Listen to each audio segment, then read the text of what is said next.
होली की आत्मा।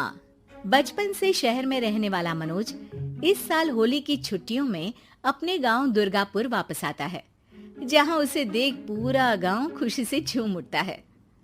जब गया था तब इतना सा था और अब देखो कितना बड़ा हो गया है। हाँ सरपंच जी, जब मैं गया था तब आप भी बहुत जवान थे और अब देखो कितने बूढ़े हो गए हैं आप। चलो चलो बढ़िया है, बच्चा घर वापस आ गया। इसी खुशी में आज रात पार्टी होगी। क्या बात है, गांव में भी पार्टियां होने लगी। वैसे अगर पार्टी की बात है तो आज क्यों सीधा होली पार्टी करते हैं। होली पार्टी की बात सुन चहल पहल में अचानक सन्नाटा छा जाता है, जिसे देख मनोज को कुछ अजीब लगता है, लेकिन तभी सरपंच बात पलट देता है। अब बहुत देर हो गई, चलो सब अपने घर चलो, पार्टी के बारे में कल सोचेंगे। मनोज भी मम्मी पापा के साथ घर आ जाता है, पर होली पार्टी और उस पर पूरे गांव की खामोशी वाली बात अभी तक उसके जहन से निकलती नहीं। पापा, होली पार्टी की बात पर सब चुप क्यों हो गए थे? अरे होगी उनकी कोई अपनी बात, मुझे गांव की पंचायत ही थोड़ी पता है। थक गया हूँ, चलो सो जाते हैं, कल बात करते हैं। पापा की बात मानते हुए मनोज भी सोने चला जाता है। आज तो छुपा लिया, लेकिन हफ्ते बाद जब होली का दिन आएगा तब इसे कैसे रोकोगे? अगली सुबह सूरज के साथ ही मनोज भी गांव घूमने निकल जाता है, जिस पर रास्ते में उसे अपनी ही उम्र के कुछ लड़के भी मिलते हैं, जिनसे दोस्ती कर अब वो उनके साथ घूमने लगता है। इसी तरह कुछ दिन बीत जाते हैं और होली नजदीक आने लगती है। दोस्तों, होली में 4 दिन ही बचे हैं, पर गांव में उसकी कोई तैयारियां क्यों नहीं दिख रही? क्योंकि यहाँ होली नहीं मनाई जाती। अरे पर ऐसा क्यों? वो राजा भूषण, अरे तुम 4 दिन के लिए आए हो, क्या इतना सोच रहे हो? चलो कुछ खाने चलते हैं। इसी के साथ एक बार फिर होली की बात को टलते हुए देख मनोज को शक होने लगता है। वो घर पहुंचते ही इंटरनेट पर अपने गांव और राजा भूषण के बारे में जानकारी निकालने लगता है। क्या? मुझे आज तक ये नहीं पता था। ऐसा कैसे? किसी ने मुझे कुछ बताया क्यों नहीं?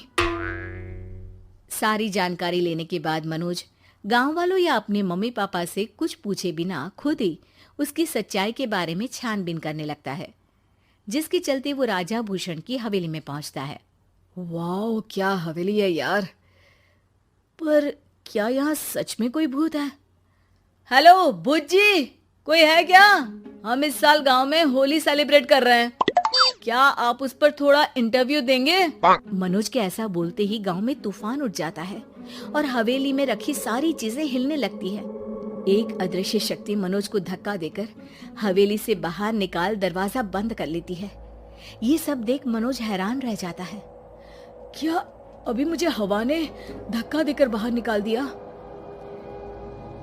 मेरे होते हुए इस गांव में कभी होली नहीं मन सकती, इसलिए दोबारा ऐसी कोशिश भी मत करना, अंजाम बुरा होगा। आवाज सुन मनोज हैरानी से इधर उधर देखने लगता है, पर उसे कोई दिखाई नहीं देता। वो गांव वापस आ जाता है, जहां तूफान की वजह से सब कुछ तहस महस हो चुका होता है। आखिर ये तूफान आया कैसे? ना ऐसा कोई मौसम था और ना ही हमने होली का त्योहार मनाने की बात की थी। सरपंच की बात पर कोई रिएक्शन दिए बिना मनोज चुपचाप अपने घर चला जाता है। इस तरह देखते ही देखते होली का दिन भी आ जाता है और मनोज रंग लेकर गांव में निकल जाता है, लेकिन गांव पूरी तरह खाली होता है। अरे त्योहार का दिन है, धूमधाम की जगह मातम क्यों मनाया हुआ है? मनोज की आवाज सुन सब अपने घर की खिड़कियां खोल के घर के अंदर से ही उसे वापस जाने के लिए कहने लगते हैं, पर वो किसी की नहीं सुनता। तुझे पहले भी समझाया था, अगर होली खेलने की कोशिश भी की तो अच्छा नहीं होगा। अरे बात मान लो बेटा, तुम्हें सच नहीं पता। मुझे सब पता है। सालों पहले इस राजा ने एक अंधविश्वास फैलाया और आप लोग आज तक उसे मानते आ रहे हो। अरे बेटा, जब तुम पैदा भी नहीं हुए थे उससे भी बहुत पहले से इस गांव पर होली का श्राप है। अगर गांव में होली का त्योहार मनाया जाता है तो प्रलय आना पक्की बात होती है।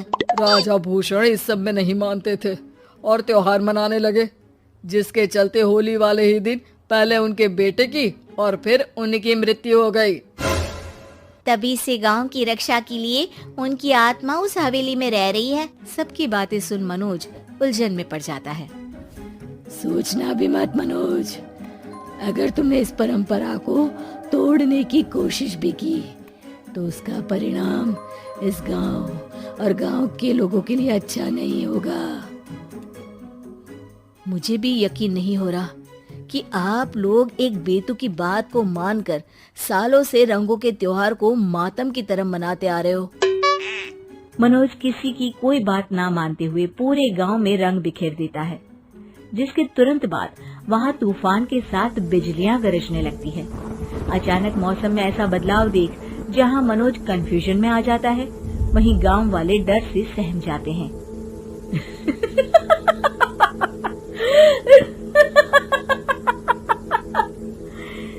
इस लड़के ने हमारे जैसे सिर्फ अपने स्वार्थ के लिए नहीं बल्कि पूरे गांव की खुशियों के लिए यहाँ होली मनाई है, जिस वजह से अब इस गांव पर होली का श्राप टूटता है।